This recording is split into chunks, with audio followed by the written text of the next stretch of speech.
The digital age has changed business forever, and procurement has to change with it. And for you as a procurement professional, you need to stay ahead of the digital procurement curve. Now, what on earth does that mean? What am I talking about? That's what we're going to cover in this video. We're going to cover everything you need to know about why you need to become a digital procurement pro in 2020. It's unlikely that you will lose your role currently to AI or procurement tech, but you will, and I have no doubts about this, certainly lose out on a role that you're going for, or lose out on a promotion to someone who knows how to use procurement tech better than you. I really enjoyed reading Eloise's book. She mentions that procurement professionals are stuck doing almost what factory workers were doing in the 70s, that sort of line assembly model of just pushing around one task to the next of very basic and mundane tasks that could be done by technology in a matter of seconds, yet we spend so much time doing these kinds of tasks ourselves. So why on earth is this happening? Procurement is a relatively new function, and because of that, tech has not been created specifically for this function, except in the last 3 to 5 years. 65% of companies surveyed in the ProcureTech 100 yearbook of 2022 noted that digitalization of procurement was an important objective of their procurement and business. And here comes my view. You need to become a digital procurement professional to have a meaningful career in procurement. So this means that you have to thoroughly understand what it means to have digital technology, digital processes, what you can and can't do with tech. And yes, there are several ways in which you can become a digital procurement professional. Some people may suggest hey, like I've just done, reading Eloise's book is a really good way to get started with this. Online courses. People will always chuck SIPs into the ring here and say, hey, go do the SIPs courses.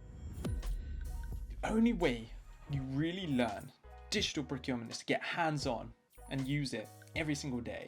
And I remember when I got into procurement in 2015, it was in government and I was using some horrendous SAP procurement module that was made in the 80s, looked like it was from the 50s. And yeah, I appreciate computers weren't a thing there. That's how bad it really was. And at the same time though, I had this mixed feeling, this software was so awful, but some parts of it were just so great. You could create a purchase order that was digital and that would be sent off somewhere.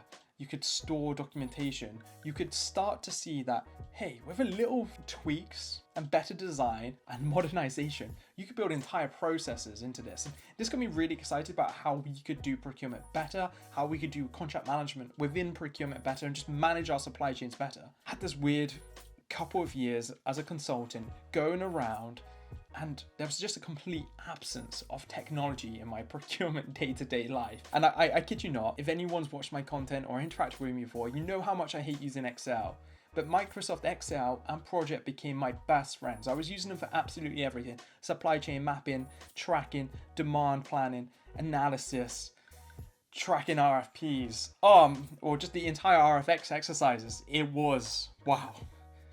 I don't think I've ever had such a love affair with Excel, and parts of me really enjoyed it at the time, but I knew it wasn't efficient. So when I got into a fintech and was set free to go find ProcureTech that was made for procurement teams, this part of this more modern breed outside of the big ERP platforms, it was an incredible experience. And from sourcing, from implementing, from designing the processes, from enhancing and iterating on what we've done, I've come to really understand this space. And I could never have done that without using those tools early on. So I'm very much a fan of the notion that you need to be hands-on with digital procurement to become a digital procurement professional. My advice here, my friends, for you this year in 2023, have this in the back of your mind and make conscious and brave decisions that your next role or your next promotion should be digitally focused. So this year, go and find that digital procurement role.